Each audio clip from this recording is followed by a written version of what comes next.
Hi.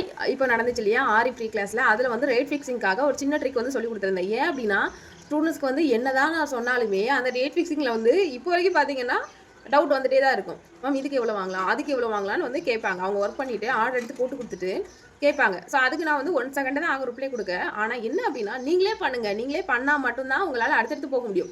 இப்போ நான் இருக்கிறேன், ஓகே. அடுத்து கஸ்டமர் வந்து மேபி சடனாக அந்த இடத்துல நீங்கள் சொல்ல வேண்டிய சூழ்நிலை இருக்கிறீங்க அப்படின்னா, அப்போ வந்து நீங்கள் என்ன மாதிரி வந்து அவங்களுக்கு ரேட் சொல்லுவீங்க. அதனால நீங்களே பண்ணுங்க அப்படின்றத நான் ஒரு சின்ன டெக்னிக்கோட வந்து சொல்லி கொடுத்துருந்தேன். என்ன டெக்னிக் அப்படின்னா, இப்போ இந்த ப்ளவுஸ் நான் போடுறதுக்கு வந்து ஒரு ₹200 மெட்டீரியல் வந்து செலவாயிருக்கு அப்படின்னா, அந்த ₹200 விட 4 மடங்கு அதிகமாக தான் நீங்கள் ஆரிக்கான காஸ்ட் வாங்கணும். ₹200 மெட்டீரியல்னால் நீங்கள் வாங்க வேண்டியது ₹1000. சரிங்களா? ஓகே. இதை பார்க்குற ஒரு சிலவங்க நினைக்கலாம், ₹200 மெட்டீரியலுக்கு ₹1000 நம்ம கொடுக்கணுமா அப்படின்னு. கிடையாது. என்ன ரீசன் பார்த்தீங்கன்னா, ஒரு பிகினர் ஒரு ஆரி ப்ளவுஸை போட்டு முடிக்கிறதுக்கு குறைஞ்சது 3 நாளாவது ஆகும். 3லேருந்து 4 நாளாவது ஆகும். எக்ஸ்பீரியன்ஸாக இருந்தாலும் பார்த்தீங்கன்னா ஒரு ஒன் டேல இந்த ப்ளவுஸ்லாம் வந்து போட்டு முடிச்சிருவாங்க. சரியா?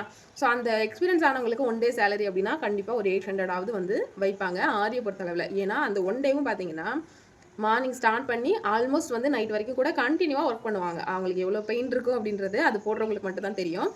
பிகினர்ஸாக இருந்தாலுமே அப்படி தான் காலையிலேருந்து டைம் ஸ்பெண்ட் பண்ணுவாங்க. ஆனால் போடுறதுக்கு வந்து டிலே ஆகும். சரிங்களா? ஸோ இப்போ தான் நீங்கள் பிகினர் அப்படின்னா ஒரு நாளைக்கு ₹200லேருந்து ₹300 அந்த அளவுக்கு நீங்கள் சேலரி வச்சுக்கோங்க. சேலரி பேஸாக போகாமல் இந்த மாதிரி மெட்டீரியல் பேஸாக போங்க. இப்போ நீங்கள் ஒரு ப்ளவுஸ் தராங்க அப்படின்னா அதுக்கு மெட்டீரியல் வந்து வாங்குற ரேட் அப்படின்றது உங்களுக்கு கடையில் கண்டிப்பாக நீங்கள் போயிட்டு வாங்கிட்டு தான் வருவீங்க.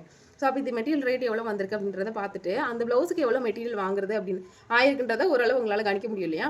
அதுலேருந்து 4 மடங்கு அதிகமாக வச்சு வாங்கினீங்கன்னா நீங்கள் வந்து ப்ளவுஸை வந்து ஈஸியாக ரேட் வந்து ஃபிக்ஸ் பண்ணிடலாம். இதே போல் தான் ரேட் அதிகமான ப்ளவுஸுக்குமே ₹1000 மெட்டீரியல் வாங்குறீங்கன்னா ₹5000 வந்து நீங்கள் வந்து சார்ஜ் பண்ண போகிறீங்க. சரியா?